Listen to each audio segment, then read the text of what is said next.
Now I request the dignitary in the dais to kindly lay the wreath at the cenotaph here. They'll be followed by General V.K. Chaturvedi, who will be laying on behalf of all senior citizens and veterans.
Ram Sena Medal Gallantry.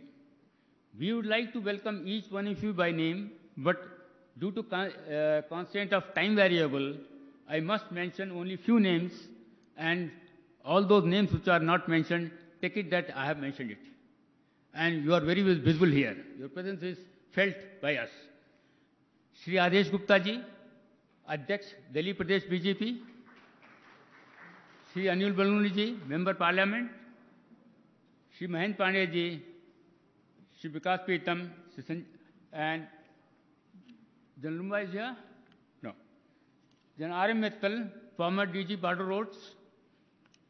General Sumit Kumar, DG IT, ex-IT, and AVM O.P. Tiwari.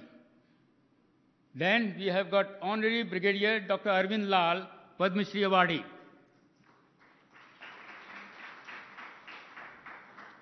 Mrs. Rashmi Mishra, wife of Brigadier Rakesh Mishra, just met me today. Her husband is in Northern Command, and his field regiment had fired on Pakistani soldiers. He himself was there. She is also a very active member of Mahila Morcha. Colonel Devendra Shahrawat, Akhil Bharati Purv Sainik Seva Parishad, and Colonel Daya Shankar Dubey. He is the convener of the Purv Sainik Prakash, UP State, and Colonel Harshvardhan Sharma, National Vice President, Veteran India.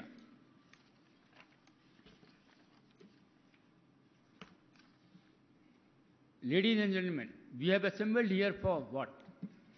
Not to celebrate the war, but the great victory we achieved at a great cost.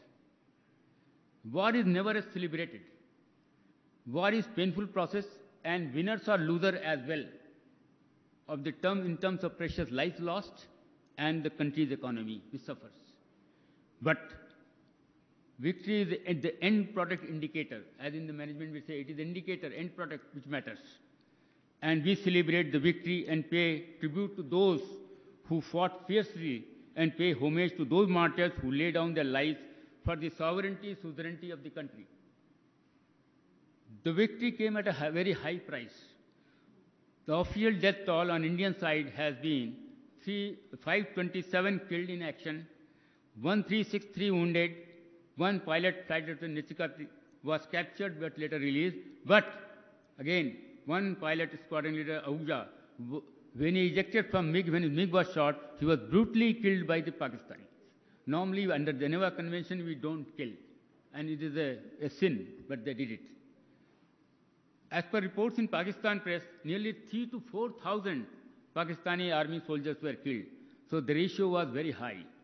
Hence, we assembled here to commemorate the great victory, which was possible due to sacrifices made by the Indian Armed Forces, soldiers in the historic Kargil battle between India and Pakistan on Kashmir's Kargil district, lasting for more than 2 months. A war India had to fight for more than 2 months, from 3rd May to 26 July.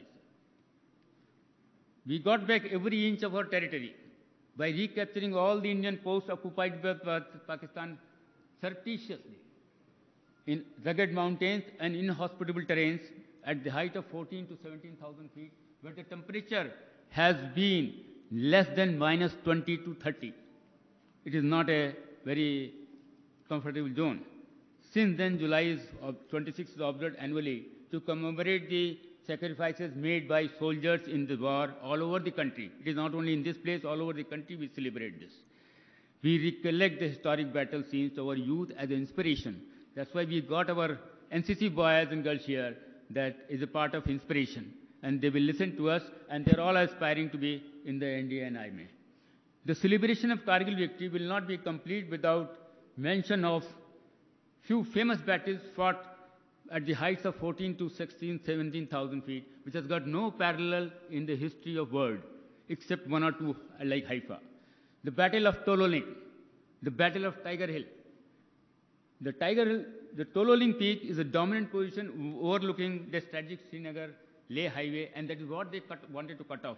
They wanted to cut off Srinagar, Kashmir, and they wanted to cut off Leh and Ladakh. Their aim was.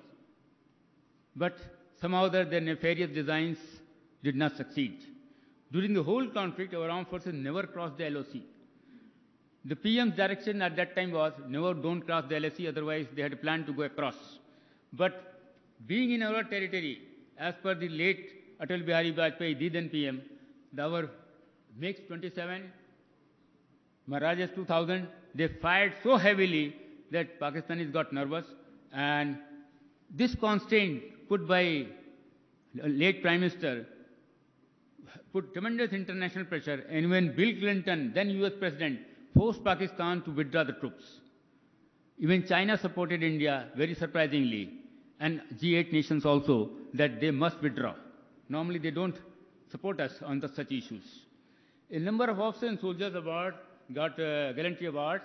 4 Paramveer Chakras, 11 Mahavir Chakra were awarded, including famous Grenadier Yogen Singh Wado, PVC, who is still alive. Captain Vikram Batra, Paramveer Chakra, famous, who is known for Dil Mange More, that was his call sign.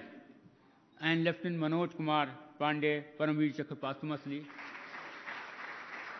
From 1st 11 GR, I happened to be the medical officer of that unit, 1st 11 GR, during the war. Rifleman Sanjay Kumar and 13 Jack Rifle, Paramveer Chakra. Honorable Prime Minister Shri Narendra Modi ji once said, while attending the commemorative function for Kargil Divas, winning the Kargil was a testament of India's strength, patience, sanctity, and discipline.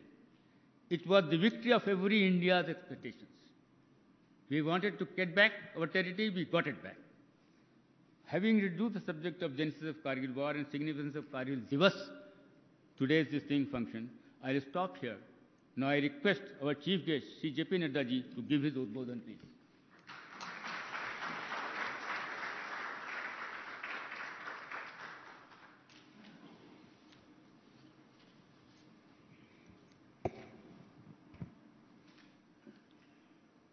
आज के इस कार्यक्रम में मेरे साथ उपस्थित Bharatiya Janata party के राष्ट्रीय महामंत्री और हमारे हेडक्वार्टर्स के जनरल सेक्रेटरी सम्माननीय अरुण सिंह जी, जो राज्यसभा के सदस्य भी हैं, major general M Srivastava ji, जो हमारे तरफ से हमेशा कारगिल दिवस को कोऑर्डिनेट भी करते हैं और हमारे सैनिक भाइयों के साथ और हमारे आर्मी के सीनियर ऑफिसर्स के साथ भी संपर्क रखते हैं, हमारे सभी वरिष्ठ यहाँ आज उपस्थित आर्मी के senior retired officers, decorated soldiers, distinguished officers और हमारी माताएं, बहनें, बुजुर्ग, मेरे नौजवान साथी, आज हम सब लोग कारगिल के विजय दिवस के अवसर पर यहाँ पर एकत्र आए हैं और हम सब लोग जानते हैं कि भारतीय जनता पार्टी हर साल कारगिल दिवस को मनाती है विजय दिवस के रूप में, और ये कार्यक्रम 11 अशोक रोड से लेकर के सभी पार्टी के कार्यक्रमों में सम्मिलित होता है। ये हमारा राष्ट्रीय कार्यक्रम के रूप में देखा जाता है।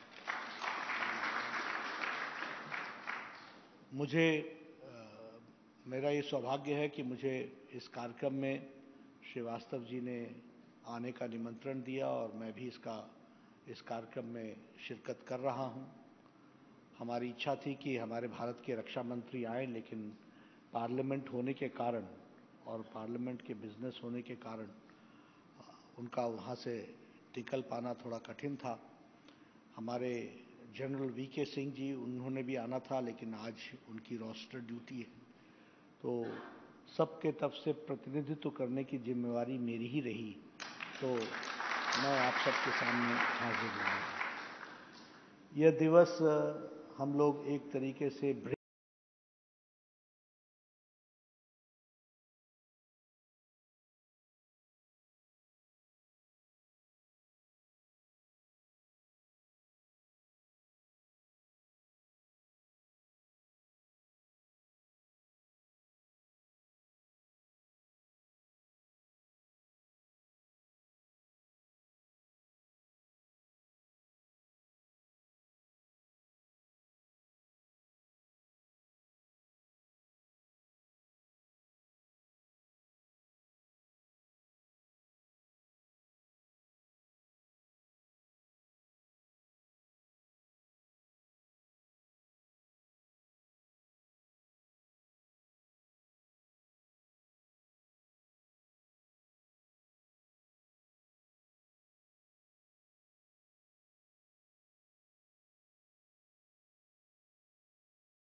विक्रम बत्रा का नाम हो, बाकियों का नाम हो, सब लोगों को हम याद करते हैं।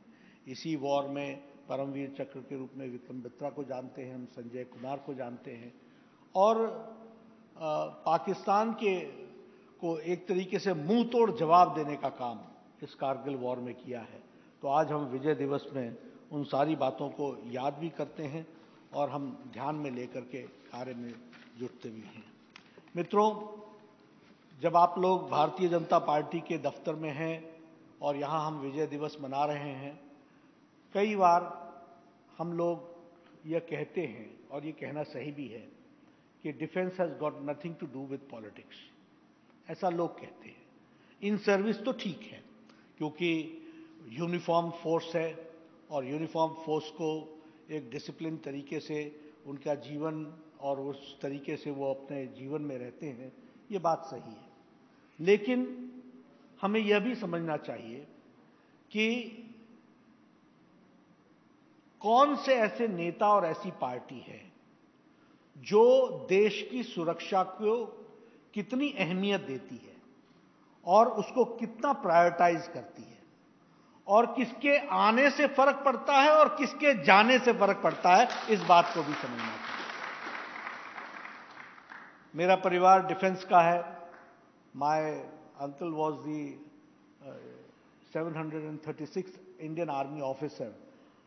He fought during the World War II, and after that, when the Indian Army came, he became an officer. और उसके बाद हमारे सारे रिश्तेदार सभी फौज में हैं, हम उनके साथ मिलते भी रहते हैं।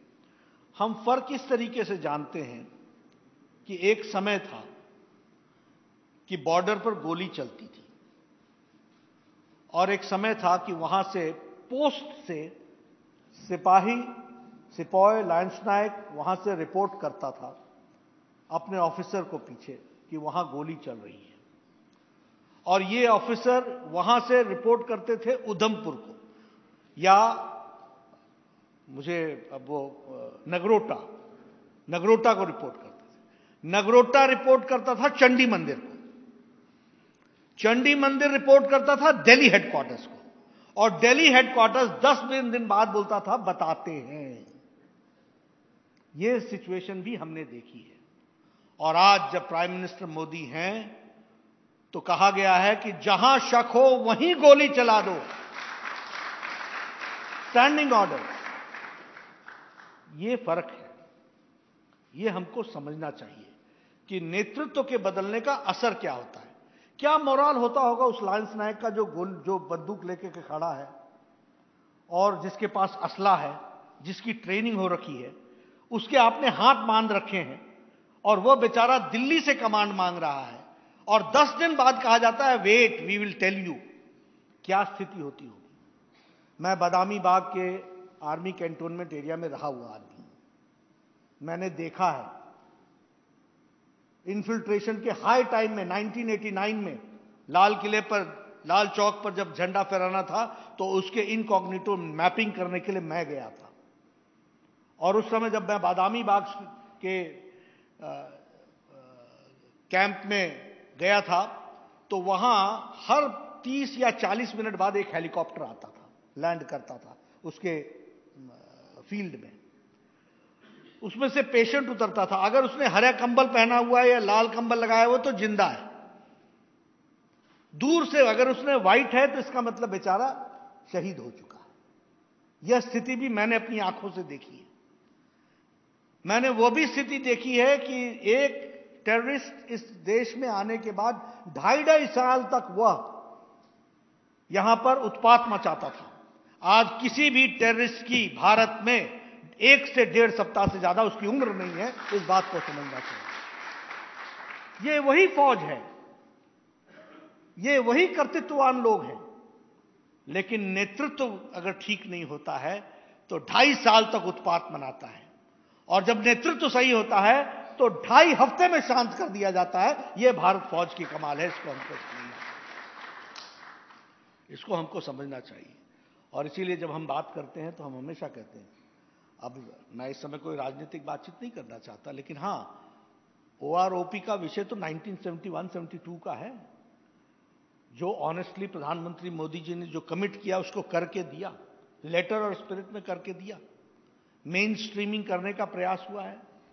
अगर उसी तरीके से हम देखें तो बजट में इसके दृष्टि से देखें तो 2012-14 तक इंडियन आर्मी का बजट जो था वो 1,47,000 था। आज वो 4,78,000 बजट हो गया है।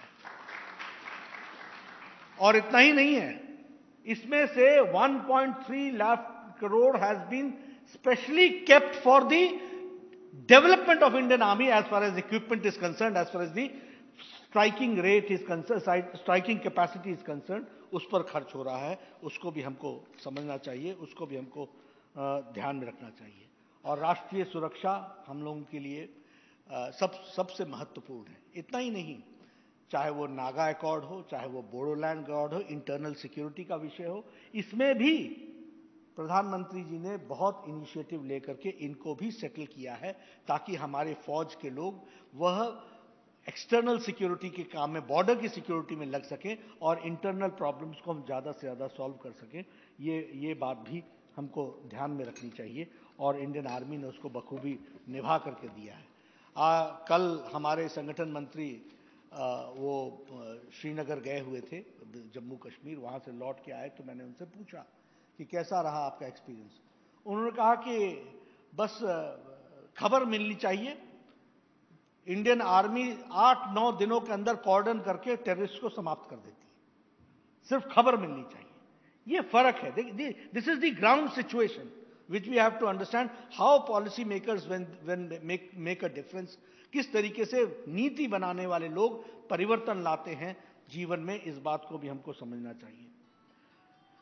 जहां तक हम सीमांत विकास के उत्सव की बात करते हैं, मैं पहाड़ का रहने वाला हूं। अभी मैं लगभग पिछले महीने अटल टनल देखने गया था और मैं जब अटल टनल की बात करता हूं तो हिमाचल का रहने के कारण मैं जानता था कि अक्टूबर महीने से लेकर मई महीने तक क्या बोलते थे, लाहौल बंद है जी, लाहौल बंद है, ले बंद है जी, रास्ता नहीं है। और कितने घंटे लगते थे जब चलता भी रास्ता होता था। एक तो वो रास्ता नहीं होता था, वो नहर ही होती थी, क्योंकि बर्फ इतनी गलती रहती थी कि वो पानी सड़कों से ही बहता रहता था। और 5.5 घंटे लगते थे मनाली से लेकर के सिसु पहुंचने में। आज मैं उस टनल को क्रॉस करके 9.5 किलोमीटर की टनल, अटल जी ने उसका शिलान्यास रखा था और मुझे याद है, देखिए कैसे फर्क पड़ता है। अटल जी मनाली आए, बात है 2004 की, बीमार होने से पहले। उन्होंने बोला कि मैंने 1998 में वो शिलान्यास रखा था, उसका क्या हुआ। मैंने कहा बहुत धीरे धीरे काम चल रहा है। तो अटल जी ने उस समय कहा था, वो जो मैंने पत्थर रखा है वो मेरे दिल पर पत्थर है, क्योंकि उस समय की यूपीए सरकार उस पर काम नहीं कर रही थी। जब नरेंद्र मोदी जी आए तो फिर से काम शुरू हुआ, तीव्र गति से काम शुरू हुआ और आज one of the most modern tunnel 9.9 kilometre की बनकर के तैयार है। और इंडियन आर्मी के लिए 5.5 घंटा बचता है, यानी मतलब you start from Manali early morning and ले you are there in the evening. यह परिस्थिति ला करके खड़ी की है और यह रीइंफोर्समेंट किया गया है। नहीं तो श्रीनगर के रास्ते से जाओ, ऊपर कारगिल के द्रास के सेक्टर में वहां की समस्याओं को देखो और तब जाकर के कहीं हम लेह लद्दाख पहुंचते थे। आज हमें खुशी है आपको बताते हुए कि लगभग 14,450 मीटर्स की ऑल वेदर ब्रिजेस बन चुके हैं। अब आप लोगों ने पहाड़ में देखा होगा हमारे यहाँ ब्रिज कैसे होते थे, आप ही लोग बनाते थे, आर्मी वालों का ही ब्रिज होता था। एक ब्रिज होता था, एक हरी झंडी लेकर के इस तरफ खड़ा होता था, एक लाल झंडी लेके उस तरफ खड़ा होता था। इधर से कॉन्वॉय निकलता था, 22 गाड़ियां इधर से निकलेंगी, लगभग 40 मिनट लगता था वो हिलता हिलता हिलता जाता था। और फिर वो उस पार जब पहुंचता था तो फिर उधर से दूसरा कॉन्वॉय चलता था, वो भी पुल को हिलाता हिलाता निकलता था। आज ऑल वेदर रोड 14,450 मीटर्स की बन करके तैयार है और डबल लेन है, डबल लेन है। You can cross at the speed of 60 without waiting. यह आज होकर के हुआ है, इसको हमको समझना चाहिए। उसी तरीके से बॉर्डर पर अभी पिछले 6 सालों के अंदर 4,764 किलोमीटर ऑल वेदर रोड बन गया है, और ताकि बॉर्डर की रक्षा की जा सके और उसको हम पूरी की पूरी ताकत। अभी ये जो स्टैंड ऑफ हुआ, इसमें जो इंडियन आर्मी इतने तेजी से वहां पर पहुंची और वहां पर उन्होंने एकदम, आर्मी ने सामने सारी चीजों को किया और सारी फोर्स वहां जाकर के डिप्लॉय की गई, ये सारा इसलिए हो पाया क्योंकि वो रोड